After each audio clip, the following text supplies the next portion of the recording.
నమస్కారం. అనంత భక్తి సనాతన ధర్మ ఛానల్కి స్వాగతం. ఓం శ్రీ గణేశాయ నమః. ఓం శ్రీ సరస్వతియే నమః. ఓం శ్రీ గురుభ్యో నమః.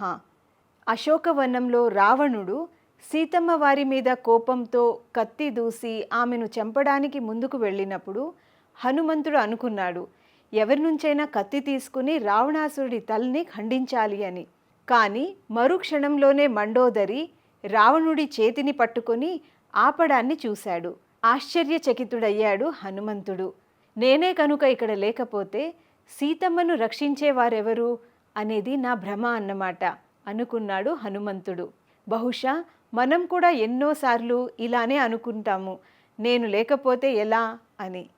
సీతామాతను రక్షించే పనిని ప్రభువు ఏకంగా రావణుని భార్యకు అప్పగించారు.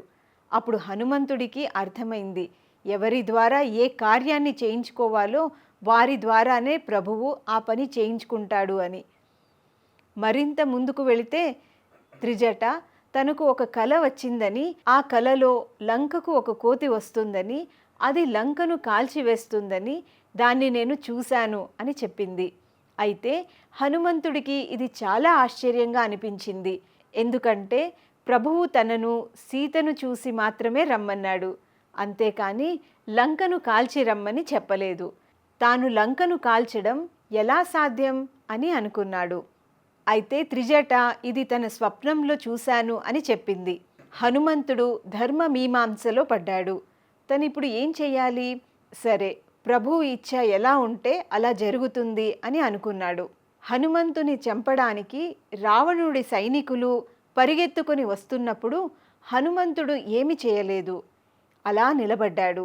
అయితే ఆ సమయంలో విభీషణుడు వచ్చి, అన్న, దూతను చంపటం నీతి కాదు అన్నాడు. అప్పుడు హనుమంతునికి అర్థమైంది, తనను రక్షించే భారం ప్రభువు విభీషణునిపై ఉంచాడని. ఆశ్చర్యానికి పరాకాష్ఠ ఎక్కడంటే, విభీషణుడు ఆ మాట చెప్పగానే రావణుడు ఒప్పుకుని, కోతిని చంపొద్దు, కోతులకు తోకంటే మహా ఇష్టం, తోకకు నిప్పు పెట్టండి అన్నాడు. అప్పుడు హనుమంతుడికి మరింతగా అర్థమైంది, త్రిజటా స్వప్నం నిజం కాబోతుంది అని. ప్రభువు నాకే చెప్పి ఉంటే నేను ఎక్కడి నుంచి నూనె తీసుకురావాలి, ఎక్కడి నుంచి గుడ్డలు తీసుకురావాలి, ఎక్కడి నుంచి నిప్పు తీసుకురావాలి, ఎప్పుడు లంకని తగలబెట్టాలి, ఆలోచనల పరంపరతో ఆశ్చర్యంలో మునిగిపోయాడు.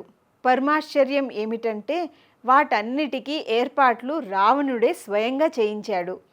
అంటే రావణునితో కూడా తన పనిని చేయించుకోగలిగిన తన ప్రభువు తనకు లంకను చూసిరా అని మాత్రమే ఆజ్ఞాపించడంలో ఆశ్చర్యమేముంది? అందుకే ఒకటి గుర్తుంచుకోండి, ప్రపంచంలో జరుగుతున్నదంతా ఈశ్వరిచ్ఛ ప్రకారమే జరుగుతుంది. మనమంతా కేవలం నిమిత్త మాత్రులం.